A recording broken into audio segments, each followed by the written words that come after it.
O sol mal havia tocado o topo das montanhas quando Vicente começou a descarregar blocos de pedra-sabão no terreiro.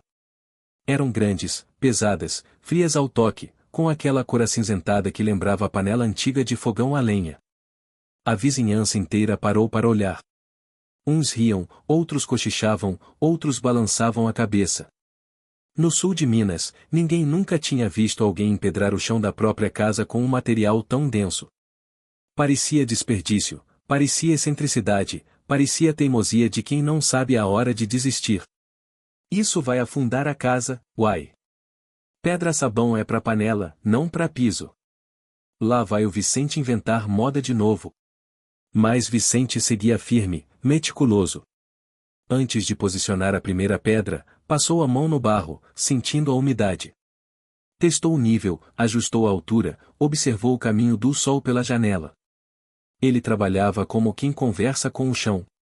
Sabia exatamente onde cada bloco deveria ficar para cumprir uma função muito específica, absorver calor e devolvê-lo devagar, tão devagar que ninguém da vila acreditaria sem ver. A ideia vinha do avô, um tropeiro velho que passará noites em ranchos frios demais para qualquer cristão dormir. O avô dizia que, no alto da serra, só tinha uma coisa que segurava o calor do fogão, uma pedra-sabão grande, colocada perto da fornalha, que irradiava calor até a madrugada. A pedra guarda o fogo, menino, ele repetia. E devolve só quando a noite resolve morder. Vicente cresceu com aquilo guardado no peito. E agora, adulto, com a própria casa e um inverno que parecia cada vez mais severo, resolvera transformar aquela memória em engenharia. Começou do zero, abriu o piso antigo, cavou uma camada inteira do chão batido e colocou um leito grosso de areia para nivelar. Depois, trouxe as pedras, cada uma com quase 30 quilos, se distribuiu de maneira precisa, sem pressa, encaixando como quem monta um quebra-cabeça. Os vizinhos observavam, confusos. Você acha mesmo que isso aí esquenta? Uai, é pedra. Pedra é fria. A casa vai virar uma gruta. Mas ninguém via o que Vicente via. Ninguém entendia o objetivo real, transformar aquele piso num gigante acumulador térmico. À noite, o fogão a lenha aqueceria as pedras. Durante o dia seguinte, mesmo sem fogo aceso, o piso continuaria liberando calor devagarinho, mantendo a casa estável, confortável, e quase sempre mais quente que lá fora. Quando o piso finalmente ficou pronto, parecia uma placa sólida, bonita, lisa como bancada de artesão.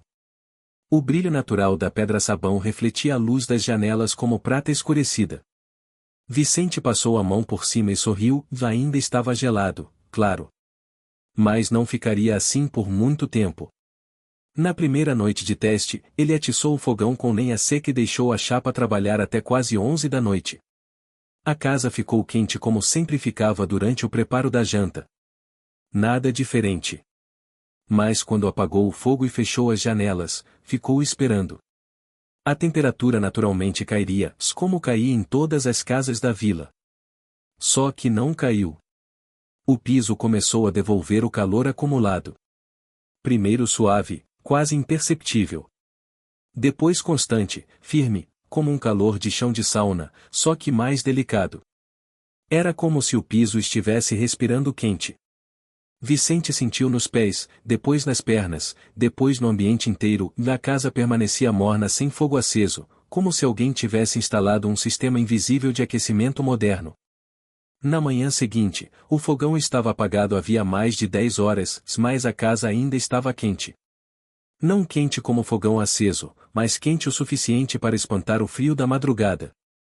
O piso estava agradável ao toque, emanando calor residual.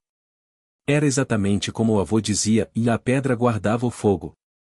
Vicente saiu para fora e encontrou 3 vizinhos encostados no portão, esperando explicação. Uai, tá quente aí dentro? Perguntou um deles. Quente, não. Estável, respondeu Vicente. A casa não esfria.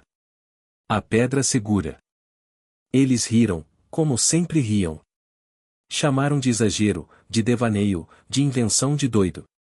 Mas a história mudou na primeira onda de frio do inverno seguinte. A vila inteira acordou tremendo. Nas casas comuns, o chão batido estava gelado, as paredes úmidas, a respiração saía branca. Quem acendia o fogo cedo ainda sofria até esquentar o ambiente. Mas na casa de Vicente, o calor da noite anterior continuava lá. Sem esforço. Sem lenha gasta de madrugada. Sem correria. Quando ele abriu a porta, uma pequena multidão se acotovelava do lado de fora. Vicente, como é que a sua casa tá quente ainda? Não é possível. Nós acendemos fogo às 5 da manhã e ainda tá frio lá dentro. Vicente apenas convidou. Pode entrar. Sente no chão. Eles entraram. Tocaram o piso. Olharam uns para os outros, boquiabertos. A pedra estava morna. Depois de quase 24 horas sem fogo. E foi ali, naquele exato instante, que ninguém mais riu. O chat GPT disse. A notícia correu como vento entre montanhas, não um vento frio que castigava a vila naquela manhã, mas um vento quente, curioso, que parecia empurrar todo mundo para dentro da casa de Vicente. As pessoas chegavam tentando entender o impossível. Trazendo crianças no colo, velhos com chales nos ombros, gente que dormira mal por causa do gelo no chão. Todos vinham em busca do que chamavam de o mistério do piso quente. Vicente não explicava logo de início. Pedia que sentassem, que respirassem, que sentissem o ambiente. A casa estava silenciosa, mas viva. Não havia fogo aceso, nem chamas altas, nem cheiro de fumaça. Apenas o calor suave, constante, vindo do piso como um abraço antigo. Vocês estão sentindo? Ele perguntou, enquanto todos testavam o chão com a mão, depois com o pé. A pedra não esquenta rápido, mas também não esfria rápido. Ela segura o calor como se tivesse memória. O grupo trocou olhares incrédulos. Uma senhora, Dona Carmen, sempre desconfiada, foi a primeira a verbalizar. Mas como que esse trem funciona, homem? Pedra é pesada, é fria, não dá para acreditar num negócio desses. Vicente, então, abriu um sorriso paciente. Ele sabia que havia chegado a hora de explicar aquilo que planejou durante meses. Contou sobre a densidade da pedra-sabão, sobre sua capacidade específica de calor, sobre como o material absorve energia lentamente, mas retém por longas horas. Explicou o leito de areia por baixo, que ajudava a distribuir o calor uniformemente. Mostrou como o fogão a lenha, posicionado estrategicamente, aquecia as pedras no período da noite. Pensem assim, disse ele, pegando um bloco menor. A lenha vira calor. Esse calor precisa ir para algum lugar. Se o calor bate no ar, ele vai embora rapidinho. Se bate numa parede fina, ela esquenta e esfria num instante. Agora, se entra numa pedra dessas, ela segura. E devolve devagar. Os vizinhos ouviam como quem escuta uma revelação. Mas o que mais chamou a atenção foi quando Vicente explicou o que fez sem ninguém notar. A casa não é só o piso, continuou ele. Eu redesenhei tudo. A posição das janelas aproveita o sol da tarde. A madeira é grossa. A palha do telhado segura a temperatura. Tudo aqui trabalha junto. As pessoas começaram a murmurar, admiradas. Aquele homem, que meses antes era motivo de piada, agora era visto como alguém que tinha entendido algo que todos ignoraram por gerações. No entanto, a prova definitiva veio 2 semanas depois. Foi numa madrugada especialmente cruel. O vento descendo da serra parecia navalha. O gelo formou película nas bicas d'água. Animais tremiam nos currais.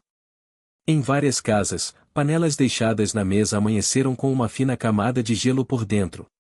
Mas na casa de Vicente, não. Dentro dela, o ambiente estava estável, quase confortável, como se o inverno simplesmente não tivesse entrado. A temperatura se mantinha graças ao calor acumulado no piso ao longo do dia anterior. E então aconteceu algo inesperado. Por volta das 6 da manhã, bateram na porta. Era seu Antônio, homem sério, de mãos calejadas, dono de uma das casas mais antigas da vila. Ele nunca tinha zombado de Vicente, mas também nunca dera crédito. Vicente, posso falar com você? Vicente o convidou a entrar. Antônio caminhou devagar pela sala, tocou o chão, olhou as paredes. Minha velha passou a noite toda acordada, disse ele, baixando o chapéu. O frio estava cortando dentro de casa. Não consegui esquentar nem com 2 cargas de lenha. Respirou fundo, queria aprender. A frase caiu pesada no ar, não por orgulho, mas por humildade. Vicente não hesitou. Vamos começar pelo piso. Amanhã cedo, trago umas pedras para você ver as espessuras certas. Antônio assentiu, emocionado. A notícia de que até ele, o mais resistente às modernidades, havia pedido ajuda se espalhou pela vila mais rápido que qualquer história de zombaria. Em poucos dias, homens e mulheres começaram a aparecer com perguntas, folhas de caderno, medidas, curiosidade verdadeira. E ali, naquela comunidade simples, algo raro aconteceu. O conhecimento virou patrimônio coletivo. Nos meses seguintes, o bairro virou um canteiro de obras improvisado. Gente cavando piso, reforçando vigas, comprando pedra-sabão de artesãos de outra cidade. Vicente visitava cada casa, orientando, ajustando ângulos, explicando que o segredo não era força, era precisão. E a cada novo piso concluído, um mesmo fenômeno se repetia. Casas que antes congelavam durante a madrugada agora amanheciam em temperatura humana, acolhedora, viva. Para muitos, era quase milagroso. Para Vicente, era apenas engenharia esquecida, se agora reencontrada. Quando o próximo inverno chegou, a vila já era outra. Menos lenha era gasta. Menos gente adoecia. Crianças deixaram de acordar tremendo. E o silêncio das madrugadas frias deu lugar a um conforto que ninguém imaginava possível. Um dia, sentado na soleira de casa, Vicente observou as chaminés soltando fumaça suave e lenta, não mais desesperada como antes, e percebeu que, no fim das contas, tudo começou com risadas. Risadas que se apagaram. E deram lugar a respeito. E então, pela primeira vez, ele se permitiu rir também. Mas agora, de satisfação. E é por isso que até hoje, quando alguém da vila conta essa história, termina sempre dizendo: riram dele. Riram muito. Mas o chão quente era ele quem entendia. Se aquela transformação já parecia muito para uma vila pequena, o que aconteceu no verão seguinte ultrapassou qualquer expectativa. Porque ali, onde todo mundo só comentava o frio, ninguém imaginava que a pedra-sabão também teria um comportamento surpreendente no calor. Foi numa tarde de dezembro, quando o ar parecia parado e o sol ardia forte sobre os telhados. As ruas estavam vazias. Os cães se escondiam na pouca sombra dos muros. As pessoas se abanavam com um pano de prato, esperando o vento que nunca vinha.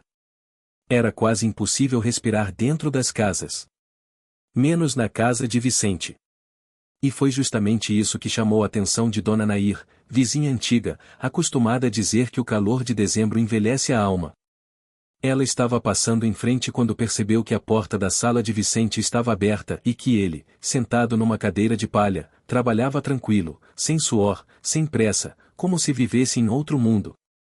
Vicente, pelo amor de Deus, como é que você tá aguentando aqui dentro? Perguntou ela, entrando devagar. Lá em casa tá um inferno. Até os passarinhos estão de língua para fora. Vicente, com sua calma habitual, fez um gesto simples. Pisa no chão. Ela hesitou, mas obedeceu. No instante em que encostou o pé, abriu-se um silêncio. Uai, tá frio. Murmurou, procurando entender. Fresco, corrigiu Vicente.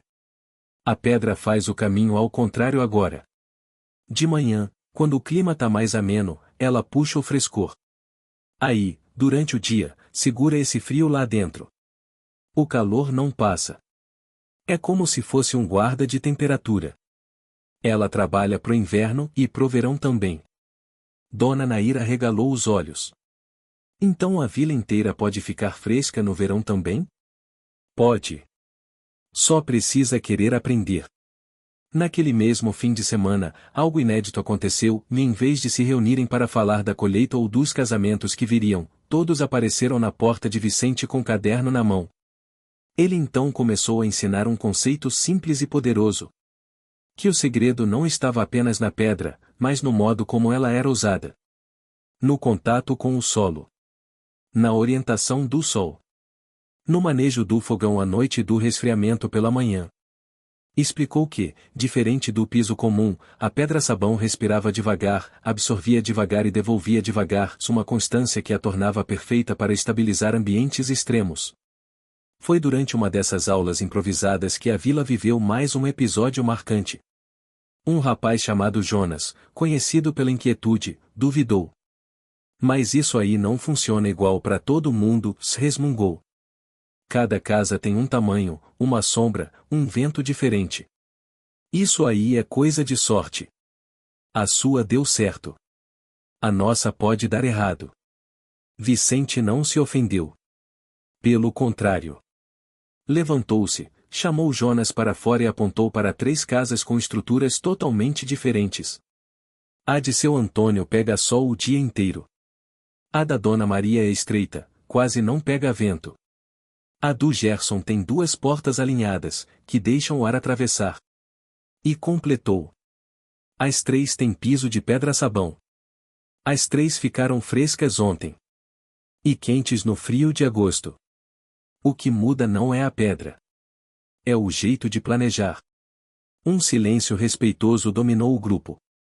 Era a primeira vez que muitos entendiam que engenharia não era só força bruta, era leitura do ambiente, paciência, precisão, cultura. E ali, naquela vila escondida nas serras, algo profundo começou a acontecer. As pessoas passaram a ver suas próprias casas não como estruturas improvisadas, mas como máquinas térmicas vivas, capazes de domar o clima. O próximo passo da transformação aconteceu meses depois, quando moradores de povoados vizinhos vieram conhecer o tal o milagre das pedras. Chegavam descrentes, se saíam convencidos. E então, numa reunião na igreja local, o pedido veio de forma inesperada. Seu padre Jerônimo levantou a mão e perguntou: Vicente, eu queria saber se você pode orientar a reforma da nossa igreja. No inverno, os velhos passam frio no banco. No verão, os meninos passam mal de calor. A gente queria melhorar isso, sem gastar uma fortuna. A vila inteira virou os olhos para Vicente. E ele, num gesto simples, concordou. A obra começou semanas depois, e transformou não só a temperatura da igreja, mas o orgulho da comunidade. O piso novo fez com que as missas de julho fossem acolhedoras e as de janeiro fossem suportáveis, mesmo com 40 graus lá fora. Quando a inauguração aconteceu, Dona Carmen, a mais desconfiada do bairro, tocou o chão durante a homilia e, emocionada, disse baixinho: Nunca pensei que uma pedra pudesse mudar a vida da gente. Mas mudou. E a notícia correu. E outras vilas decidiram copiar. E pessoas que antes riram de Vicente agora citavam seu nome com respeito. Porque no fim, aquele homem simples provou algo profundo. Que o futuro aparece quando alguém ousa recuperar um conhecimento antigo que todo mundo esqueceu. E ali, no coração das montanhas, onde o calor e o frio sempre foram desafios gigantes, a casa de Vicente se tornou mais do que moradia. Se tornou um lembrete silencioso de que sabedoria não nasce do que é moderno, nasce do que funciona. A fama da vila cresceu tanto que, no ano seguinte, pesquisadores de uma pequena universidade do estado apareceram ali. Vieram de chapéu na mão, cadernos grossos e olhos brilhando de curiosidade. Queriam entender como um homem sem formação acadêmica tinha criado, sem saber, um dos sistemas térmicos mais eficientes da região. Vicente, desconcertado, recebeu-os com café forte e pão de queijo quente. Eles caminharam pela casa, mediram as pedras, estudaram o comportamento do calor e até colocaram sensores no piso para acompanhar a variação ao longo de 24 horas. O resultado surpreendeu até mesmo os especialistas. O piso só perdia 1,3 graus Celsius por hora durante a madrugada, menos do que muitas casas modernas. Durante o dia, a variação era igualmente lenta, criando uma estabilidade térmica que engenheiros levavam anos tentando reproduzir com materiais caros. Mas o mais chocante foi quando mediram 3 casas vizinhas que haviam replicado a técnica. Todas funcionavam de forma semelhante, cada uma com pequenas adaptações ao terreno, ao vento e ao sol. Era prova definitiva de que aquilo não era sorte, não era milagre, não era improviso. Era ciência, ciência popular, nascida da paciência e da observação. E quando os pesquisadores publicaram seus resultados, a vila inteira vibrou. Não porque buscassem fama, mas porque finalmente entenderam que aquilo que sempre foi chamado de o coisa de caipira, de o preguiça, de o gambiarra mineira, na verdade, escondia princípios profundos de física e engenharia. A imprensa local descobriu a história. Depois, a estadual. Depois, sites de arquitetura alternativa. E de repente, num piscar de olhos, a casa de Vicente virou ponto de visitação, estudo de caso e inspiração para projetos sustentáveis. No meio de toda essa movimentação, Vicente continuava igual. Ia cedo ao galinheiro, alimentava as vacas, limpava o fogão, virava as panelas, cuidava da esposa, verificava o telhado depois das tempestades. Ele não via a própria casa como obra-prima. Via apenas como algo que precisava funcionar sempre. Foi num desses fins de tarde, sentado na varanda, que João, um menino da vila, se aproximou com uma pergunta tímida. Seu Vicente, o senhor acha que eu consigo fazer uma casa assim quando eu for grande? Vicente sorriu fundo. João, você consegue fazer melhor que eu. O que eu fiz foi só prestar atenção no mundo. A pedra contou o que ela sabia. O fogo contou. O sol contou. Até o vento contou. Eu só ouvi. O menino ficou em silêncio por um instante, absorvendo aquilo. Depois, correu de volta para casa, decidido a observar tudo também. E talvez fosse esse o maior legado de Vicente. Porque no ano seguinte, 2 meninos construíram seu primeiro forno de pedra-sabão no quintal. Depois, 3 jovens ergueram um cômodo experimental atrás da igreja. E os mais velhos começaram a ensinar as crianças como sentir o vento, medir a sombra e calcular o peso de uma pedra sem balança. A vila inteira, antes vista como atrasada, se transformou em referência de engenharia vernacular, aquela que nasce da terra, da necessidade, da mão calejada. E foi assim que, anos depois, quando uma tempestade ainda maior que a primeira atingiu a região, com ventos de quase 100 km por hora e granizo que rasgou telhados como papel, algo extraordinário aconteceu. As casas com piso de pedra-sabão sofreram mínimos danos. Os interiores permaneceram seguros. Nenhuma família precisou sair durante a noite. Nenhuma criança adoeceu por frio. Ninguém perdeu tudo. O bairro que antes zombava do piso preguiçoso se tornou o bairro que resistiu. E os que vieram ajudar no dia seguinte diziam, maravilhados: parece que a tempestade pulou esse pedaço aqui. Mas não pulou. Apenas encontrou casas que entendiam a natureza, que trabalhavam com ela e não contra ela. No centro dessa resistência silenciosa, Vicente observava tudo com olhos tranquilos. Não buscava crédito. Não queria nome em placa. Só desejava que as pessoas entendessem. A gente não precisa brigar com o clima. Basta aprender a conversar com ele.